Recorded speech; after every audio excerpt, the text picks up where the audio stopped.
Okay, so I show 3 o'clock. We're going to get started. For those of you who don't know who I am Dr. Christy Mulkey, and I am the workshop coordinator for 240 Tutoring. And I am live in our Facebook TExES study and test prep group to do another video on the new Science of Teaching Reading exam. So if you're watching this after the live is ended, or if you're watching this on YouTube, come check us out on Facebook. We do these lives all the time, every week.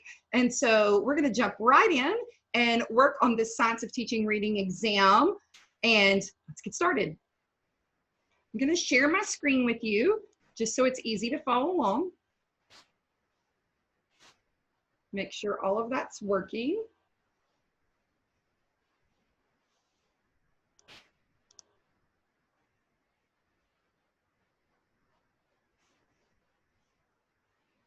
Okay, so it appears that the screen sharing is working. Awesome.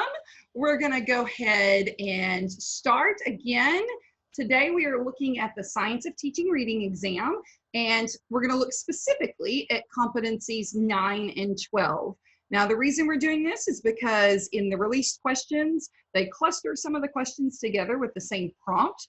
And so I had to choose competencies that were in those clustered questions together. So let's jump right in. Remember the structure of these live videos, it's specific to TExES. This is specific to the Science of Teaching Reading, or STR exam. We're going to walk through the competencies and the verbiage that's in there, and then we're going to do some practice questions together. And I'm going to teach you some strategy and some skills and provide some explanation for those questions that they don't give you explanation for on the ETS website.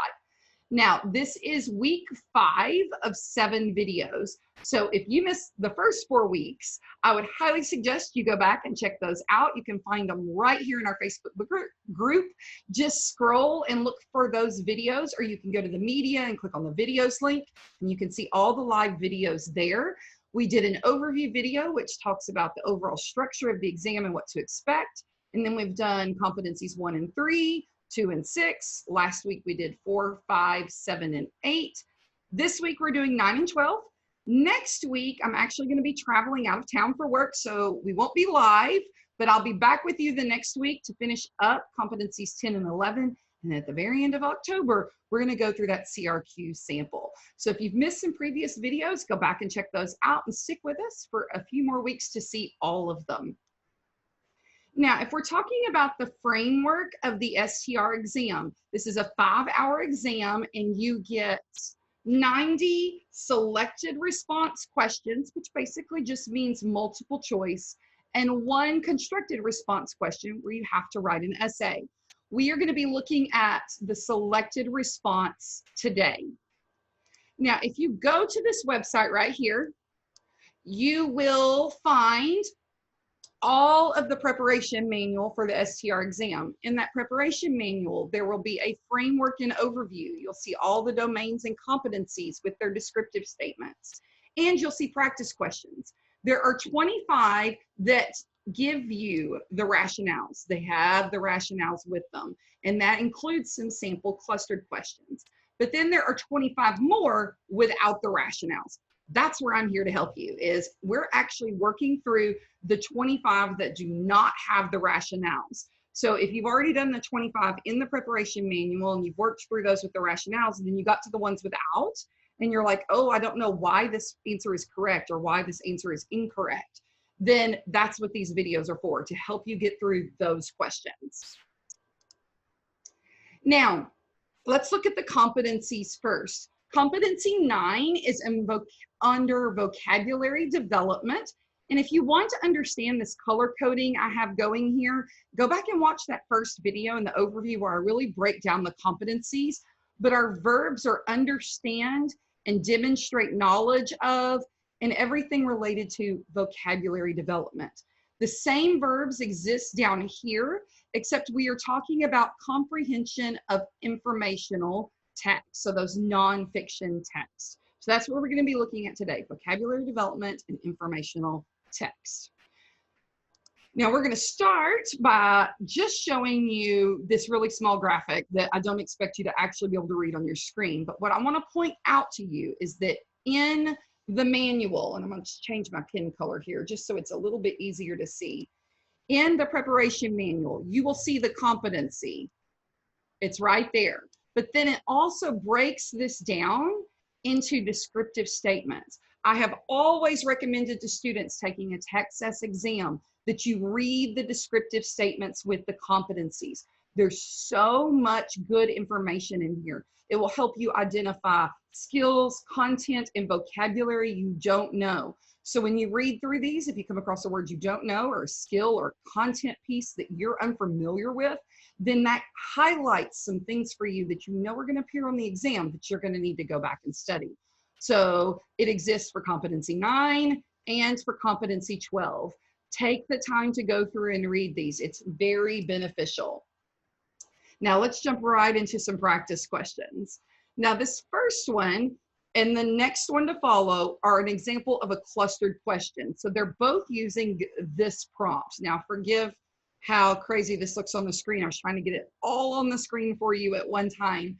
So it has this prompt for question 46 and 47. So let's read through the prompt first. It says, use the information below to answer the 2 questions that follow. There's your clue that it's a clustered question. It says, students in a 2nd grade class, I always note the grade level when I see it. 2nd grade class have been learning about synonyms. As part of an introduction to the term antonym, the teacher reads aloud the book, If You Were an Antonym by Nancy Lowen.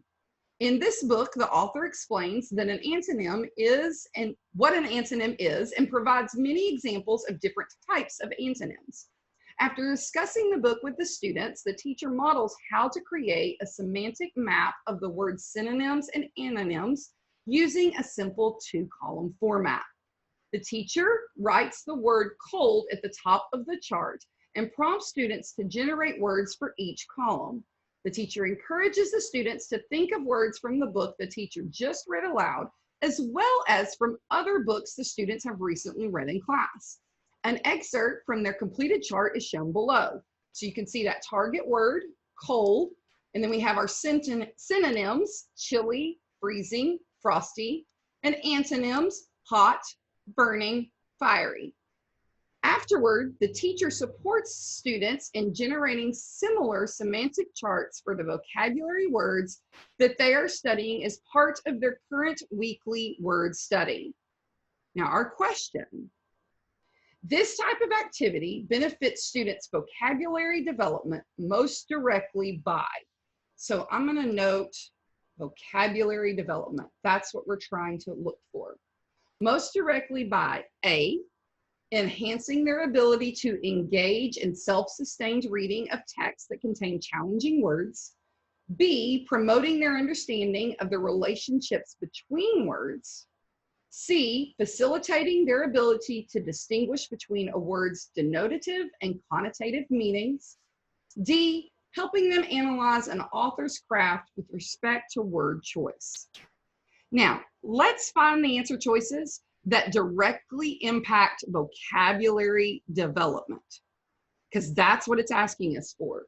Which the type of activity benefits students' vocabulary development? Choice A is about helping students be able to read independently longer, so that self-sustained reading. So that's not accurate. It's not working on vocabulary development. Answer choice D is helping students analyze what they read. So there's a key word there. So both of these answer choices can be eliminated. They're not working on vocabulary development. Now let's look at B and C. Choices B and C are both directly about vocabulary development, but choice C makes reference to words denotative and connotative meanings. Denotative meanings, all right, so if you don't know what these words mean, are the literal definitions you can find in the dictionary. And connotative meanings are implied, or the way the word makes you feel. That's not what we're looking at in this chart. We're not looking at the meanings of the words, all right? So we can eliminate answer choice C. Now, if we look at B, it says promoting their understanding of the relationship between words. The target word in the semantic map is cold. The synonyms are words that mean the same thing as cold, and the antonyms are words that mean the opposite of cold. So this chart is presenting information about how words relate to the word cold. So the best answer choice here is B. B. So see how that key of looking for vocabulary development is really helpful. Now we're going to look at another question that's using that same prompt. So I'm not going to read all that again, but remember we're talking about second grade students who are have been working on synonyms, and now we're working on antonyms. We have this target word and a chart they built together. Now it says, the teacher would like to reinforce this lesson by also promoting the students' knowledge of independent word learning strategies. The teacher could best address both goals by showing students how to A, apply contextual analysis to determine the meaning of one of the synonyms or antonyms in connected text. B, apply structural/morphemic analysis to one of the synonyms or antonyms of a target word. C, use an online etymological dictionary to research the origin of one of the synonyms or antonyms. D, use print and/or digital resources to search for more synonyms or antonyms of a target word. All right, so let's focus on the teacher's goals here. First, she wants to reinforce this lesson. So we want to reinforce this lesson on antonyms, okay? So our answer choice should be about synonyms and antonyms because it says she wants to reinforce that lesson. Now, careful, she didn't say extend, reinforce, all right? She wants to also promote students' knowledge of independent word learning strategies. So that means they're working by themselves to learn about words, okay? So we need something that reinforces the lesson on antonyms and promotes their independent word learning strategies. So let's think about these answer choices. Choice D, I'm gonna go back and read that one again. Use print and/or digital resources to search for more synonyms and antonyms of a target word. Puts the teacher's two goals together. The print and/or digital resources portion connects to the independent word learning strategies. So this right here connects to this right here. Okay, this basically means that students will use dictionaries, thesaurus, or computerized versions of these tools to look up words. The synonyms and antonyms of the target word portion of this answer choice, so see it is right there, that right there, goes back to reinforcing this lesson. All right, so it's directly in line with the lesson that was described to us. So answer choice D is correct because it brings those two goals together. All the other choices introduce completely new vocabulary lessons. We are not asked what would come next for the teacher, or how to go deeper, or what else we could do with these words. We are asked in this question to reinforce the lesson from the scenario and help students use previously taught skills independently. So these are all incorrect because they do not reinforce the lesson and encompass independent word learning strategies. So hopefully that helps you with this question. Let's move to the next one. We've got two more to do today. This one is from competency 12, and it says, it's not a clustered question, so your prompt's embedded within the question here. To promote students' ability to engage in academic conversation about informational text, a second grade teacher creates the following anchor charts with students.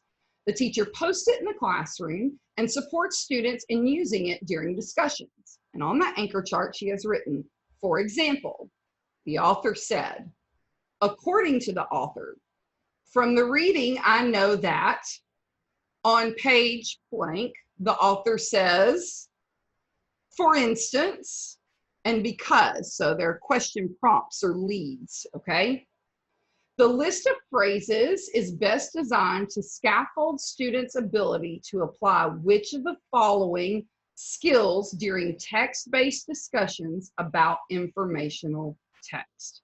Okay, so I'm gonna highlight a few things here. I always note the grade level because that helps me frame what age we're looking at. She put this on an anchor chart so they can reference it later. She posted it in the classroom. And then it says, best designed to scaffold students' ability to apply which of the following skills in text-based discussions about informational text. Now, there is a lot going on in the setup of this question, and it can help you to visualize the scenario. But the most important thing to focus on is the student's ability to apply which of the following skills. That's the key part right there. So ask yourself, what do students have to do when they use any of those prompts in that anchor chart? All right, what do students have to do? Now, let's talk through what all the different answer choices mean. So A says using textual evidence to support claims. B, applying metacognitive strategies. C, distinguishing facts from opinions. And D, analyzing of an author's craft, okay? So textual evidence to support claims means what specific part of the text made you think that way? So we're actually going back and finding evidence with the text, within the text to support whatever we're saying, all right? Metacognitive strategies means thinking about your thinking, all right? So it's thinking about how you're thinking, those processes that your brain is going through. Distinguishing facts from opinions means what did the author write that can be proven, and what did the author write that demonstrates a feeling about the subject or something that can't be proven. And then analyzing the author's craft means what purposeful choices did the author make to get their message across. Okay, so think about the choices they made in that writing to deliver that message. If you look at all of these answer choices, when we read through those sentence stems, for example, the author said, according to the author, from the reading, I know that, we can recognize that they all prompt students to refer to a specific part of the text. Students have to cite evidence from the text when they use any of the stems on this chart. So they're gonna have to go back to that text. With that in mind, A is your best answer choice. We're not thinking about the thinking or those processes. We're not looking at fact or opinion. We're not looking at the author's craft. We are looking at textual evidence because all of these require you to go back and refer to the text. All right, last question for today. This one is also on competency 12. And it says a first grade teacher often uses a simple timeline graphic organizer to scaffold information for students when they are reading social studies text about historical events or the lives of important people. The teacher's practice is most likely to promote students' development of which of the following disciplinary literacy skills? A, recognizing text structures commonly used in social studies. B, identifying discipline-specific text features commonly used in social studies. C, evaluating sources and using evidence in social studies text. Or D, distinguishing discipline-specific meanings of words used in social studies and other content areas. So let me just highlight a little bit of vocabulary. Graphic organizer is a visual way to organize information. Scaffold is a way to break information down to bring it to where kids are. All right, so we're scaffolding. Think of a piece of scaffolding that's used to climb up or down. So we're meeting students where they are. And we're looking at social studies text. So that tells you it's informational text. And we're looking at teachers' practice, development of disciplinary literacy skills. So lots to think about in there. If you don't know what disciplinary literacy is, that's just a term we use to refer to students transferring their reading skills across subject areas and learning what specific skills to apply to different subjects. So how students read a fictional story will feel different than how they read a word problem in math or a text in science or social studies. So it's taking that literacy and figuring out what skills work in other disciplines, disciplinary literacy. Now let's visualize what the teacher's doing here in this scenario. She's reading a social studies text with her students and recording specific events on a graphic organizer that is a simple timeline, a line with events in chronological order on it, okay? So we know that social studies texts are often organized or structured chronologically in the order of history to show the progression of those events through history. The teacher demonstrates this to the students as a timeline that is built throughout the reading of the text. Associating this timeline with the reading will help students recognize that social studies texts are often structured in chronological order. So with that in mind, choice A is going to be best because we're looking at the text structure in social studies. It's often in chronological order. Now, let's look at the other answer choices. Let's look at B. Identifying discipline-specific text features commonly used in social studies would be more like looking through a social studies text and pointing out the timelines. So the teacher's actually creating one as she reads the text. So this isn't just pointing out those text-specific features. That would be already in the text. So B is incorrect. If we look at C, there is no reference in this scenario to evaluating sources or using evidence in the scenario. So we can rule out answer choice C. And if we look at answer choice D, the teacher does not focus on vocabulary from the text. Again, she's using that timeline to order events in the text. So we can rule out answer choice D. All right. I hope you have found this helpful to getting through these questions.